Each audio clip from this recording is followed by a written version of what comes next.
Здравейте! Сега с Гери пристигаме в село Гърляно в Осъголската планина при баба ми родинка.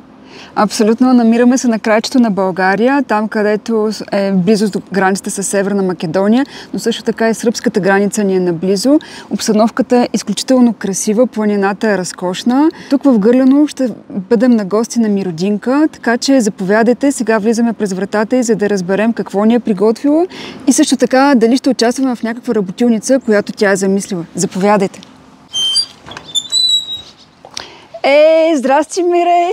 Гери, много се радвам, че решихте днес да дойдете да ми гостувате, да се насладите на хубава природа в село Гърляно, в моя дом, и съм решила да ви представя една изненада. Ще ви запозная с едни традиционни гозби, характерни за нашия район. Страхотно! Заповядайте! Благодарим! Ще ти сложа една естествена конопена пристилка. Сега, Гери, ще се включиш в приготвянето на традиционен попарник, който съм го научила от баба ми и майка ми.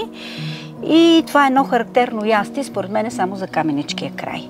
Точно тази специфична рецепта, която ние си я приготвяме. Има различни, после в съвременния живот вкараха различни варианти, но това си е научено тук от старите местни хора.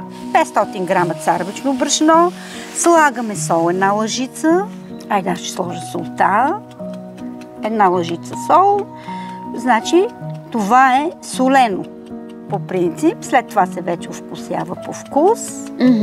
Слагаме сол, избъркваме солта хубаво, 2 яйца, може да се приготви без яйца в случая.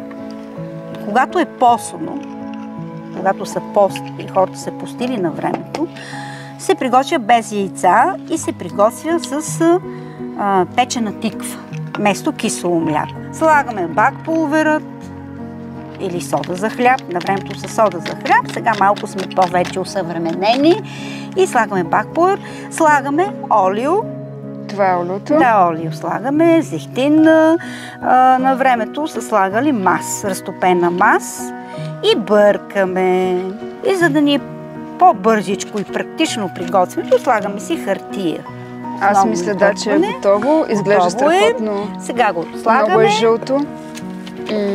Домашни яйца. Да. Тук в селото, който не гледа нещо, купува от другия, който гледа, и винаги гледаме да използваме домашни продукти. Безценно. Това нещо може да се намери само на село.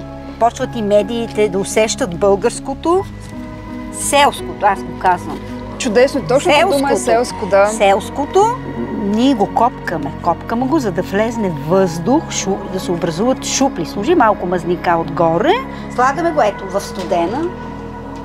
Слагаме го в студената печка и го включваме на 180 градуса. Много добра златиста коричка е хванало. Това е критерий, че и вътре консистенцията е добра. Така го правим на едри парченца. Разкопаваме го. Някои го правят и с ръце. Много е лесно да се рони, защото... Да, рони се. Някои го обичат на по-голями парчета, други на по-малко. След това слагаме мазнина. И на времето хората са държали да има естетика. И сега може да си го копаеме. Да, но въпреки, че са бързали, са имали усещане за храната и са знали как да комбинират съставките, тогава са ги усещали. Усещали се, знаели. Защото всеки ден се е правил зелник, всеки ден се е правил качамак почти. Слага се, който обича сладко солено. В моя дом се е правило винаги захар и отгоре сирене. И сега го слагаме отгоре на средата.